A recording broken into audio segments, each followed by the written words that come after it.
Today, Berlin Heights is not that noteworthy of a town. It doesn't have many defining characteristics beyond that of any other small Midwest American town.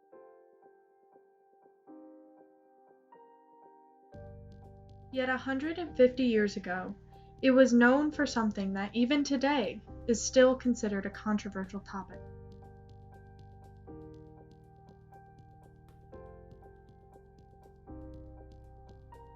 The village of Berlin Heights gains its name from a neighboring cliff, which in the past was commonly referred to simply as the Heights.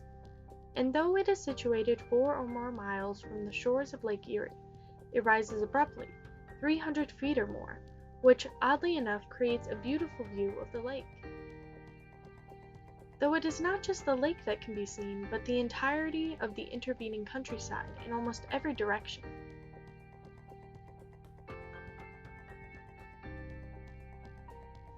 This small, remote town is nestled in the shrubbery between these great heights and the babbling water of Old Women's Creek, which winds its way through these rocky woodland hills.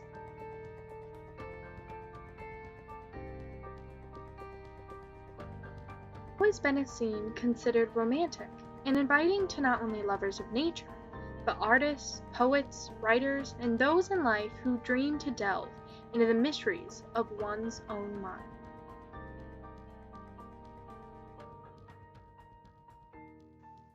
Or so it was thought.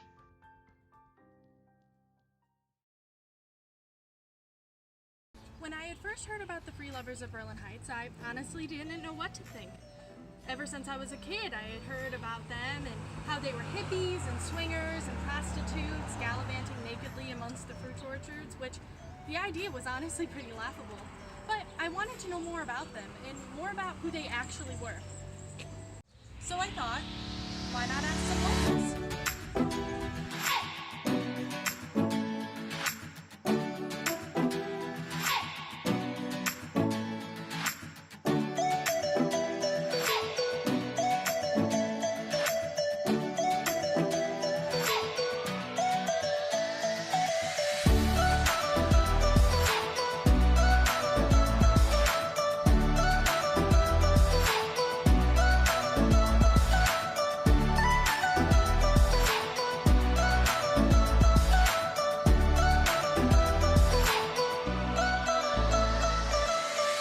I've only heard from other people who've heard from Yeah. other people.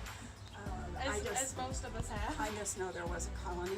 They had their own periodical. I guess we learned this from Mike. So they published a paper. They were communal. They were probably not liked very much by the Christian community. Yeah. And pretty much run out of town. Yeah. They lived on the edge of town. I think it was at Offham Road. Yes. Off of Fun Road, and but they eventually disbanded, and some members were taken in by other families that lived here.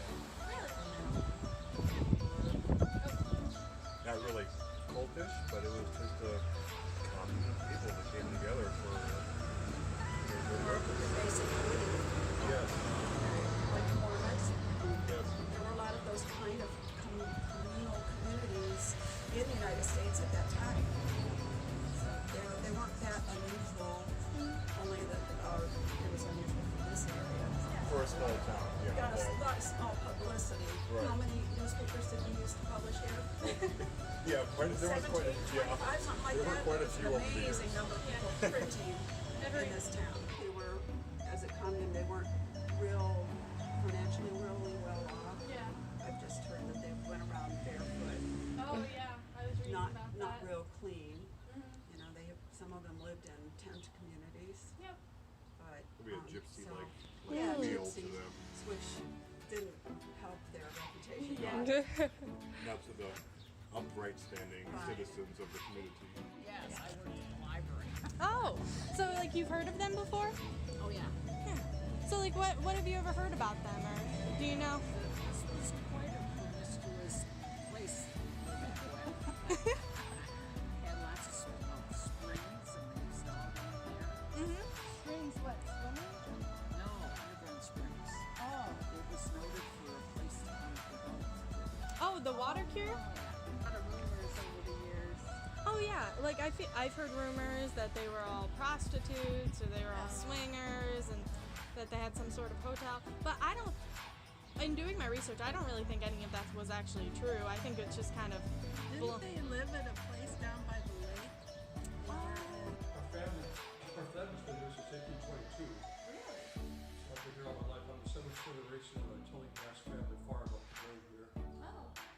Wow. So we all came back, my brother and I, we went to college and service and all came back to the farm.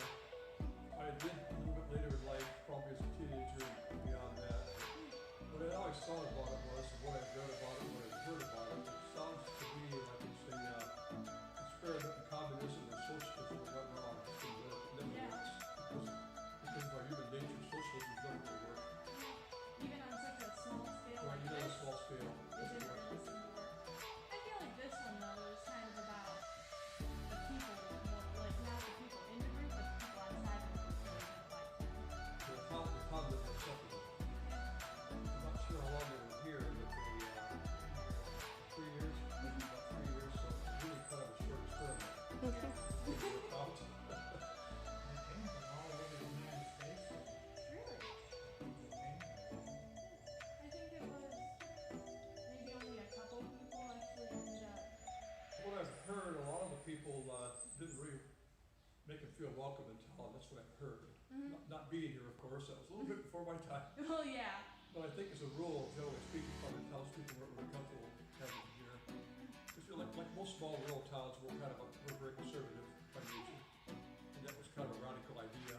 Oh, yeah. I told her they were snooty. Yeah, snooty, yeah. Well, this town is snooty. And though the opinions of the townspeople were interesting to say the least, they weren't very factually based. So I thought I would defer to a more reliable source. Henry Timon, a local historian, has written several articles regarding the free lovers in the past, and seemed to be the man for the job.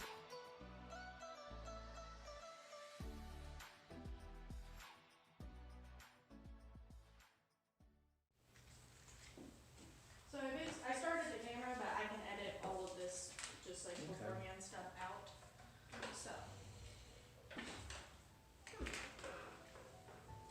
So basically, I actually just kind of wanted to know about like you and like your career and like how you. Well, I've always lived around Norwalk and had a great interest in local history. Yeah. From the time I was a little kid and old enough to read, I guess I did. And along about 1972, the Norwalk newspaper wanted to have a local history column. And I was then president of the Historical Society, the Firemen's Historical Society, and the newspaper editor contacted me and he said, the bosses want a history column in the paper. Yeah. They had one years ago. They had an old gentleman, even older than I am, and he said, he wrote one called Did You Know? And then he'd tell some facts about merchants or some fire or flood or disaster or whatever. And but I always said he had an advantage on me. He had every column he wrote, he had the first 4 words already. He didn't have to think of how to start because the title was Did You Know? And then his first word always was that. One thing I found in reviewing this, and maybe you already came upon it, is that free love, their thoughts of liberalism and so forth, also spiritualism fell in there. Oh yeah. And spiritualism was a very strong influence in this area. About that, I'm going to say in the 1860s maybe it came about, or 1870s, right when free love was fading out.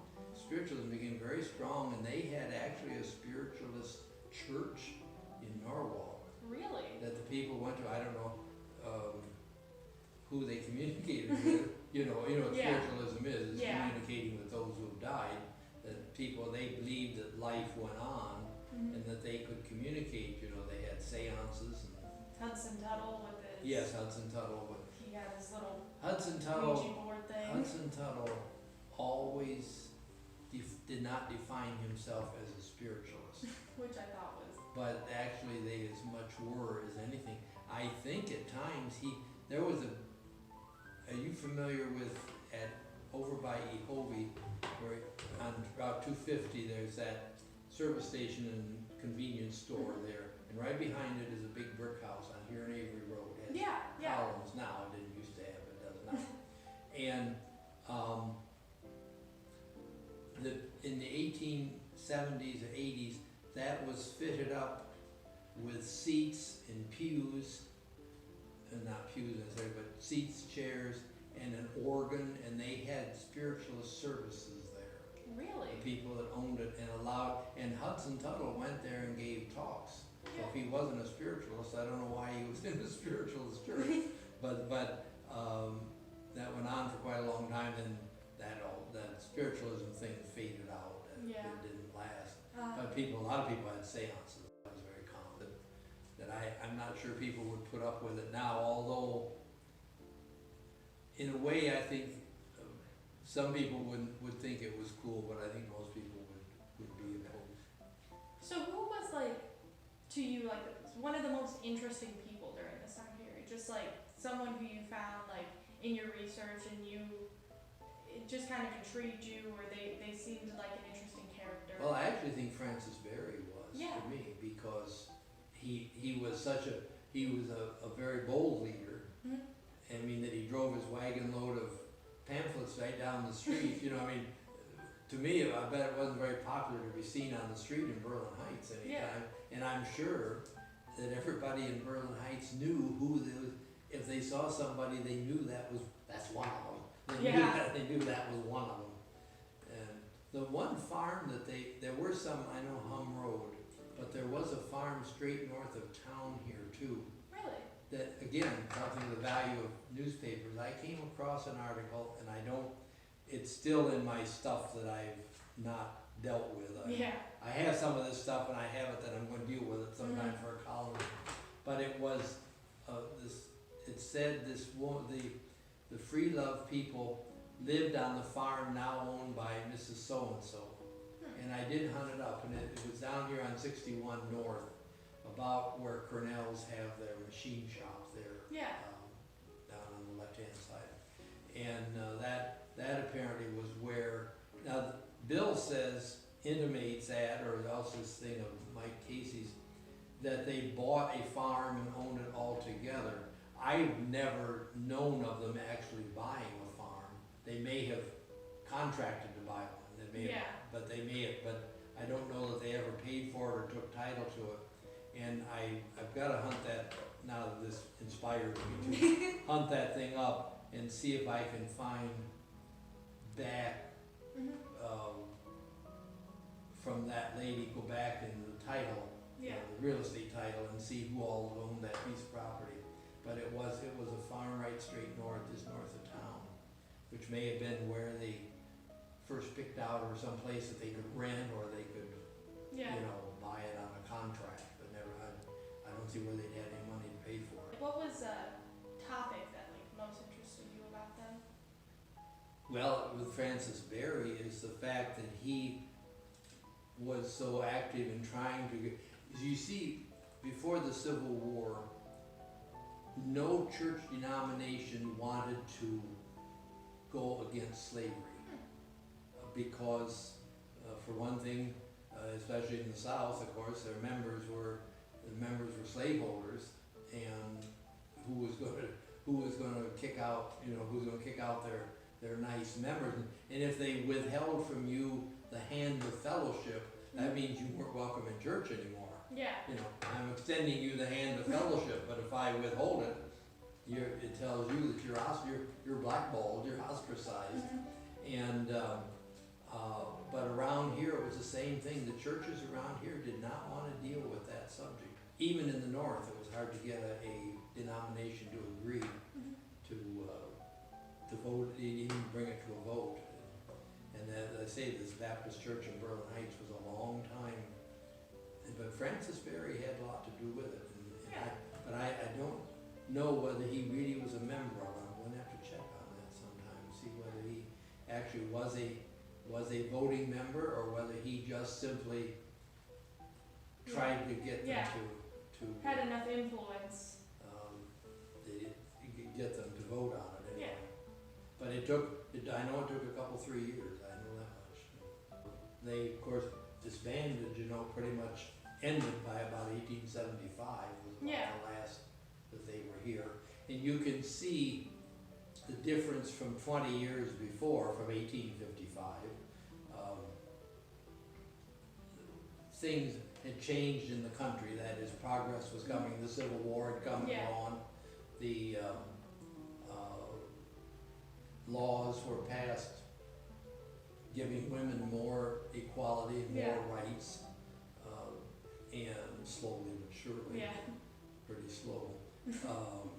And I think probably the concept of it became less, I can't think of the word I want, not urgent, but less realistic, less Yeah. necessary. Right.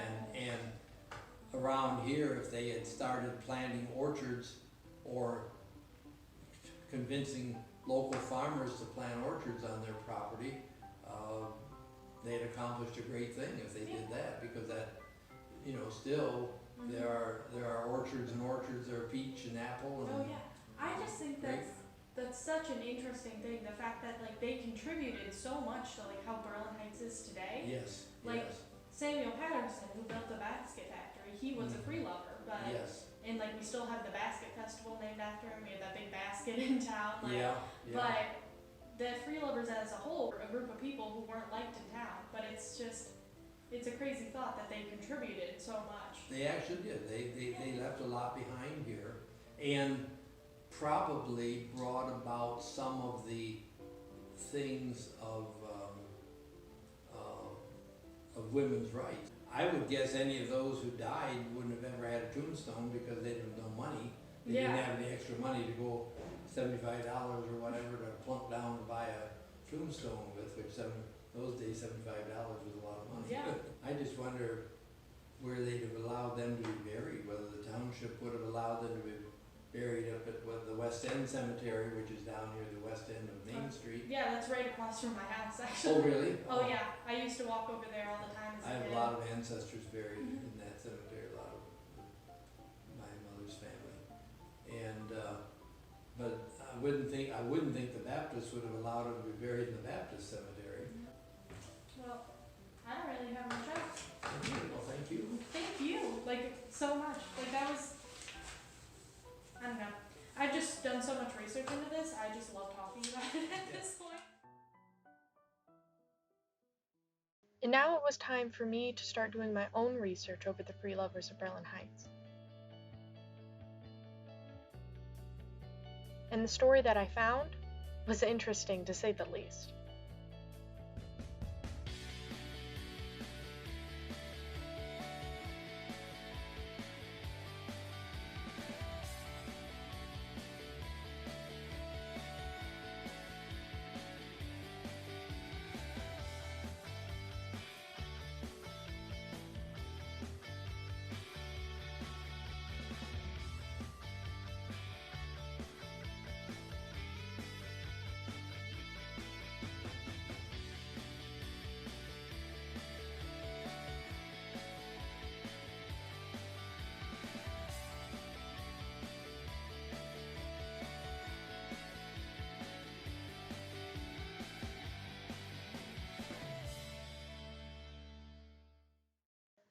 And it all starts off like this.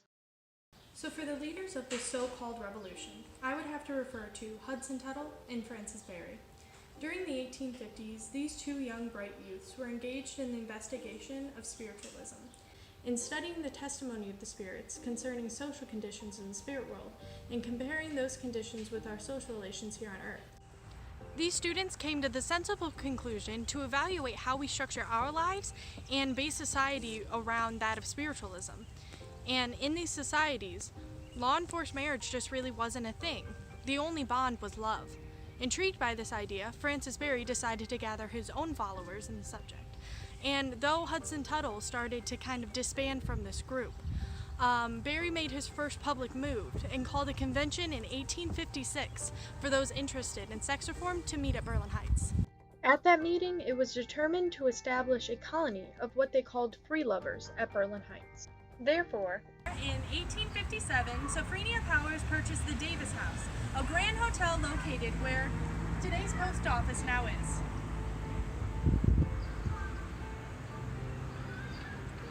And then Frank Berry and Joseph Treat purchased the Hammond Farm. These two areas now served as a sort of headquarters for the free lovers. The core belief of these people was one of community and equality. They didn't marry, for marriage was seen as ownership of a woman, because during this time, women didn't have many rights. But in this community, women could own businesses, houses, keep her own last name, and even give her last name to her children. This was something that struck me as particularly interesting. Though this wasn't necessarily a feminist group, these women many times were noted wearing bloomer costumes, a dress often associated with feminist groups. And these women were never shy in the face of discrimination. Sophronia Powers, the owner of the Davis House, was noted for being a strong woman with a head on her shoulders, possessed by a braveness to literally fear nothing.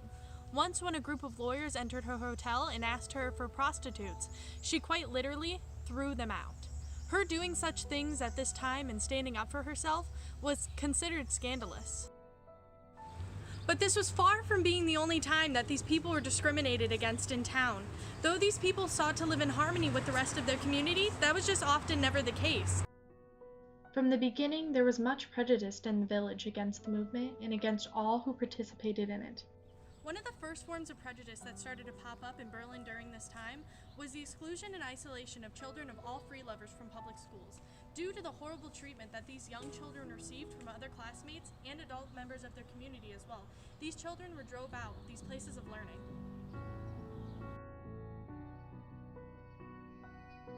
And it was because of this discrimination that these children now had to attend school separated from the rest of the town. A school teacher had to be volunteered in a schoolroom made in the upper story of James A. Clay store building. James A. Clay was a contributing member to Berlin Heights and was well known for his giving nature. And still yet, he was imprisoned for being a free lover. He had lived with a woman who was not his wife, and at this time, that was a punishable crime. He served over a year in prison just because he wouldn't give up his beliefs. But James A. Clay wasn't the only free lover who contributed to Berlin Heights society. Though James did build a store and a dancing hall, George Carpenter built a grain mill, and later, even Samuel Patterson built a box factory. Berlin Heights today is still known for its box company here on Mechanic Street. In its day, it was a booming business, and even today we still have a festival named after it. But not many people know that it was actually built by a free lover. A free lover whose children could be barred from going to school, who could be harassed at community events, whose friends and associates were thrown into asylums, mobbed, and later even imprisoned just for their beliefs. This is a person that today is known for what they gave to the community, but not for what the community had taken from them.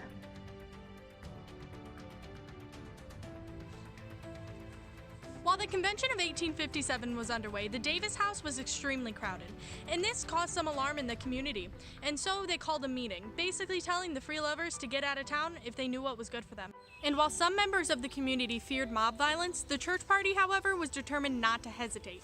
They became frantic and raved that there should be no peace in Berlin Heights until the abomination of free lovers was wiped from it. This was the beginning of the end. The situation was critical, and the spirit of violence was starting to be brought up all around the town. People talked of physically forcing these people to leave town. Soon after the indignation meeting, Frank Berry was carrying the 1957 November issue of the Social Revolutionist magazine to the post office for mailing. He was then seized by a group of men who assaulted him while the women of the town burned all of his pamphlets. And there was only one more issue of this magazine sold after that. Success stimulated the prosecutors to measures still more aggressive. The mob spirit became so destructive that many of the free lovers felt as though they had to arm themselves just to stay safe. Even Frank Berry, who was known as a pacifist in town, bought himself his first shotgun. A scheme was therefore conceived by the church-going population of Berlin Heights to hire a group of toughs to serve in the military branch of the Army of the Lord. Their plan was the extinction of all free lovers from Berlin Heights.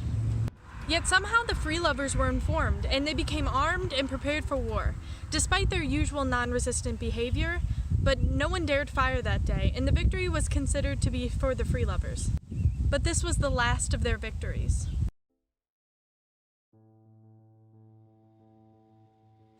In November of 1857, E.S. Tyler, A.W. Smith, Mary Dame, Mary Lewis, Sophronia Powers, Thomas Horner, Stephen Woodhull, Mary Fisher, and Thomas Wright were all charged and jailed at this courthouse under accusations of adultery.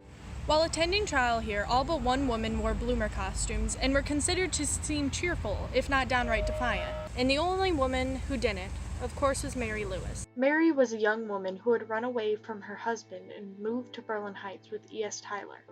During the trial, her husband and father testified adamantly against the free lovers And applied that she, instead of face imprisonment, instead go home with them, as if she was their property. Ironic, considering at the time this is what the free lovers were fighting against. When the trials had finally ended after almost 5 days, E.S. Tyler and Thomas Horner were put into jail, and all other members were forced to leave town. And Mary Lewis had to return to her husband. With this, the entirety of the free love colony was broken up. Most after this were scarcely heard from again, and those who were not forced to leave the town soon assimilated to Berlin Heights society. All, of course, besides the young Charles Latcha. He was only 19 when the free lovers were forced to disband. Most of his young life he had lived with depression and had taken comfort in such open-minded people. These people had become his home when he had none. When the free lovers were forced to leave, he became frantic and distraught, and he later committed suicide. His suicide note is still well known today, and he would have been buried here in West End Cemetery, except no one knows where. Since the free lovers didn't really have much money, most graves of free lovers were unmarked. The story of the free lovers of Berlin Heights is one of perseverance, of isolation, of freedom, and of pain. Decades later, people once again began speaking of the free lovers, but not of their true stories. They described them as crazy, sex-driven communists, naked amongst Old Woman's Creek and amongst the fruit orchards. Worst of all, Arthur Ormart wrote a pornographic magazine around these people, depicting them as sinners and a menace to society. But this was not who these people were. They were people who were misunderstood and persecuted for nothing more than their beliefs. They were overall kind, pacifists, and contributing members to Berlin Heights society. The free lovers should be remembered for the people who they actually were, not what they were described as by those who opposed their liberal mindset. In this documentary, that is what I sought to do, and I hope I did them justice.